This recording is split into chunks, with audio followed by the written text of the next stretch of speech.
Welcome to the tat online classes. आज हम इस वीडियो में एल्बर्ट बंडूरा के बारे में पढ़ेंगे। एल्बर्ट बंडूरा की थ्योरी का नाम है सोशल लर्निंग थ्योरी। इनकी थ्योरी में बताया गया है कि जो बच्चा होता है वो समाज से सीखता है। नेक्स्ट पॉइंट है इनकी थ्योरीज के नेम। इनकी जो थ्योरी है सोशल लर्निंग थ्योरी, इनकी थ्योरी को अलग अलग नाम से भी जाना जाता है। मतलब एक ही होता है इन चीज़ों का। जैसे कि सोशल लर्निंग थ्योरी को हम और किसी नाम से भी जान सकते हैं, जैसे कि social cognitive theory, observational learning theory, imitational theory, modelling और वाइकेरियस लर्निंग थ्योरी। इस थ्योरी में क्या होता है? इस थ्योरी में ये होता है कि जो बच्चा होता है वो अपने पेरेंट्स को देखकर सीखता है। जैसे कि इस फोटो में बिल्कुल शो क्लियर।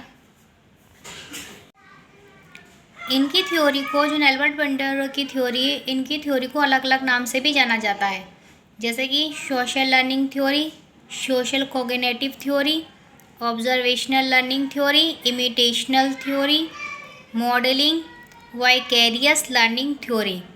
इन सब का मतलब ही एक होता है। जैसे कि इस फोटो में शो हो रहा है आपको, इस पिक्चर में, कि जो एक बच्चा है वो अपने पापा को देखकर सीख रहा है, मतलब ऑब्जर्व कर रहा है कि उसके पापा क्या कर रहे हैं और उसे किस तरह करना है। तो इनका सिर्फ मेन मोटिव यही था। एल्बर्ट बंडूरा ने एक टर्म दी थी सेल्फ इफिकेसी। सेल्फ इफिकेसी का मतलब होता है खुद पर भरोसा होना। कि जैसे कि हम सीटेट का एग्ज़ाम देते हैं या हम किसी भी एग्ज़ाम की तैयारी करते हैं तो हमें खुद पर यकीन होता है कि हाँ, हम ये एग्ज़ाम क्रैक कर देंगे। तो ये जो सेल्फ इफिकेसी होती है ना, तो एल्बर्ट बंडूरा ने दी थी। नेक्स्ट है एक्सपेरिमेंट ऑन। एल्बर्ट बंडूरा ने बोगोडल और जोकर पर एक्सपेरिमेंट किया था। जैसे कि इस पिक्चर में शो हो रहा है कि एक छोटा सा बच्चा इस पर बॉक्सिंग कर रहा है, इसके साथ फाइटिंग कर रहा है।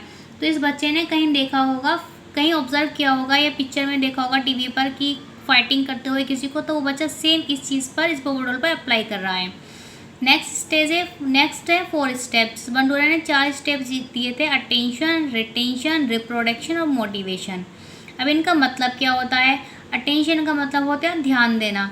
जैसे कि इसका हम एग्जाम्पल से समझते हैं। एक माधुरी दीक्षित होती है, एक छोटी सी बच्ची माधुरी दीक्षित का डांस देखती है, तो पहले अटेंशन, पहले ध्यान से उसे देखती है कि किस तरह कर रही है। रिटेंशन का मतलब होता है जो उसके स्टेप हैं वो अपने माइंड में वो बच्ची फिट करती है कि किस तरह ये एक्शन कर रही है। रिप्रोडक्शन का मतलब होता है उस करके देखना। जब वो माधुरी दीक्षित का देख लेती है, अब मेमोरी में अपनी माइंड में उसके स्टेप फिट कर लेती है, फिर क्या करती है, वो उस चीज़ को करके देखती है। जब वो बच्ची उस माधुरी दीक्षित की तरह डांस कर लेती है तो वो क्या हो जाती है, मोटिवेट हो जाती है। उसे ये लगता है कि हाँ, ये मैं काम कर सकती हूँ। तो ये जो स्टेप है ना, ये बंडूरा के द्वारा दिए गए थे और इनके अनदर नेम भी होते हैं। अटेंशन को जैसे हम कॉन्शियसनेस कहते हैं, रिटेंशन को हम मेमोरी कहते हैं। ठीक है।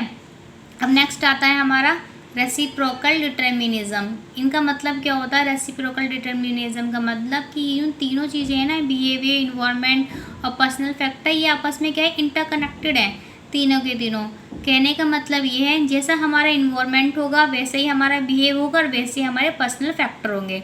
जैसे कि फॉर एग्जांपल, अगर हमारे घर का इन्वायरमेंट पॉजिटिव है तो हमारा बिहेवियर भी पॉजिटिव होगा और हमारे पर्सनल फैक्टर भी पॉजिटिव ही होंगे।